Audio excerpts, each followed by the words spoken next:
Շանտիկ նիհարելը, երբ որ մարդ նիհարում է, այդ լավ է, ոչ թե եթե մենք խոսում ենք ամբողջ Պետերբուրգից տնական ավանի բնակիչների կողմից։ Նույն տնական ավանի հեղափոխությունից հետո YouTube-ը մասնեմ եւ բնակարան պետք է ունենա։ Պարոն Ղազարյան, դուք գալիս եք այն ես ձեզ մի բան ասեմ։ Հեղափոխության իմաստն ու նպատակը երբեք այն չի եղել, որ մարդկանց տներ բաժանի։ Հեղափոխության նպատակն եղել այն, որ մարդկանց աջակցի, օգնի, դրթի,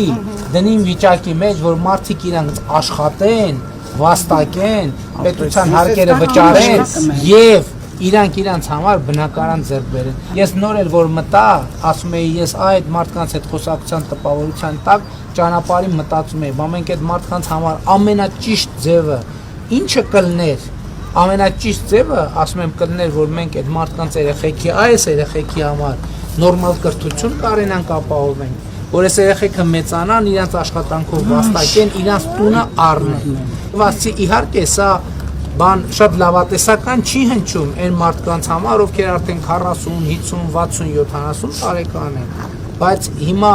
եթե մենք այդ բանաձևի սկզբանե դրածը գնեին, ձեզնից շատերը եւ կամ ձեր երեխեքը արդեն տուն առած կլինեն, այս տնակներից դուրս եկած։